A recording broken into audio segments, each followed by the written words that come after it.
السلام عليكم ورحمة الله وبركاته أستاذنا. عليكم السلام ورحمة الله وبركاته. حرق إسري مرة مال تجرا مال قرتني مال تجيستني مال جالتني. ويا واد بتا. تولي. ويا مال دبتي جري. ويا مال دبتي. كان. أيوة. ويا وان دبتو قبل. أيوة.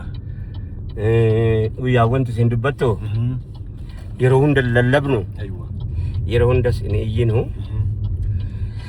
سأقولك ديك أبنيس واقو تشوبرا تجولي نانو بافي جولي هنرجع ها. أيوة. هيريو تسيانجي سي مراسمي تكو شوية تكابتة سأقولك كابتة.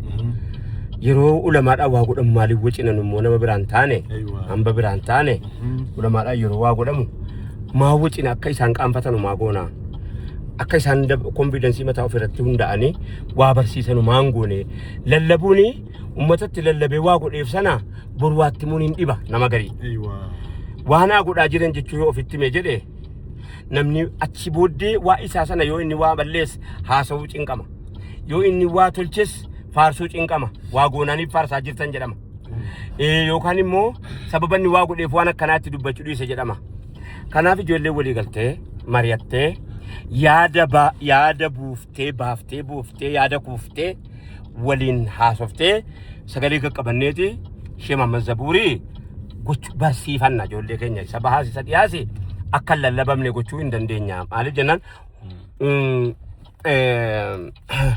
lukkuu qallee lukkuu eebbisuu jecha sangaattiin qallu. Aywa. Sigaleera dubbeen. Wal waamanii abbootii qabeenyaa baasanii makiina tokkitti eebbisuudha jecha hin agarra. Abbootii qabeenyaa waamamee gurguddaan biyyi qabu. Maaf akka kana nu salphiftu maa bare kaffa bilan innaas binjii jedha arti jechuudha ijoolleen. Ol baanee yaadna. Akkasii miti. Lukkuu gisee binne lukkuu si binne hoodhu lukkuu waan kee horsiifadhu inni itti kennee biraa deemna. Jettee raayyaa dubbii kana akkamitti ilaallaadhaaf na waamte akkamitti ilaalta sii galeera dubbiin mee dubbii kana akkas jenne atoo akkam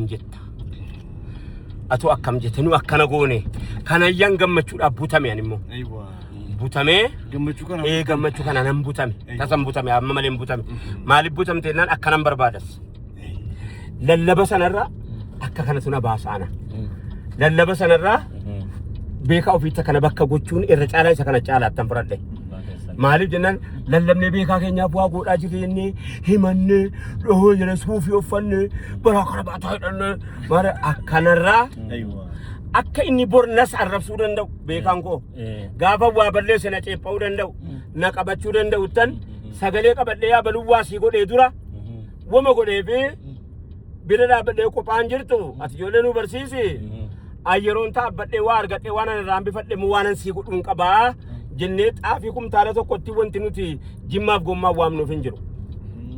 Sii galana dubbeen waanan qabuun sirra qaba amman qabu si wajjin hin jiraadha siifan horadhes jetteen ijoolleen qophaan horanne wantaan lallabadhuuf hin jiru. Sii galana dubbeen wantaan lallabuuf hin jiru. Waanan horadhe si wajjin hin nyaadha. Darasaa jimmaa dhuftetu si biratti barata. Darasaa Ilubbaa Borii dhufte si biratti barata. Darasaa Wallaggaa bira jira. Qaalichi kun akka guutuu Itoophiyaatti yuunivarsiitii guddaa Itoophiyaan qabdu caalu qophaa isaanii qara nama 1700 qaraasisu. Takkaata kitti rikoordii kana namni cabsee hin jiru. Biyyattii Itoophiyaa kana keessatti nama tokkicha qophaa isaa taa'ee nama 1700 qaraasise yeroo jalqabaatiif Itoophiyaa yoo qabaatte Itoophiyaa kamtu qabaata? Eessaa fuuti? Sii galee? Akka kana lammaffaan Sheekh Saafoo Baaleeti. Sheekh Saafoo Baalee jiranu lammaffaadha. Sadaffaan Sheekh Kadiroo Biluuti. Nama baay'ee akka kanaatiin qabaachuun. Arfaffaan Sheekh Leencaati. Sheekh Shaashamannee. Sheemali Leencaati. Habiib Leencaati. Arfaffaan asaasa jirani warra asaasaati.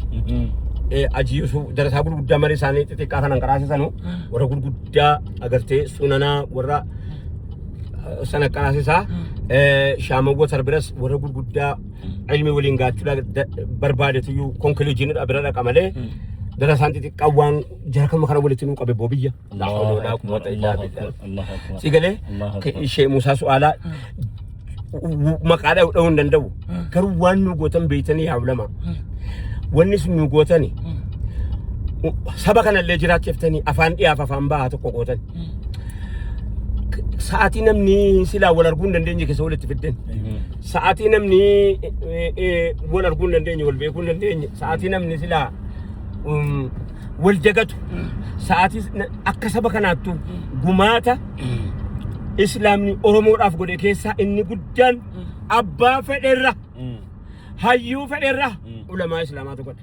Maaliin hawaasa lama wal keessa oofe. Akka Jimma Harargeetti haajomu godhe. Akka Harargeen Jimmatti haajomu godhe. Akka Wallagga Harargee dhufu godhe. Akka Harargee Wallagga dhaqu godhe. Maaliin afaan tokkicha godhe walitti dhiyaate namni walitti dhiyaate wal jaallata. Sigale wal beeka walii beeka waliin deema waliin yaada waliin gaada waliin barbaada waliin bakka barbaade dhaqa.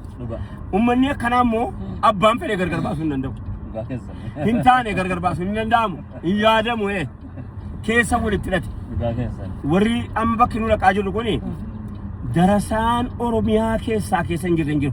Subhanallah. Hin jiru. Gaayaa uummata saba biraa fa'aa jira kan afaan kafaafaa jira warra afaan baratee barataa jiru annan beeka. Kafaafaa jira.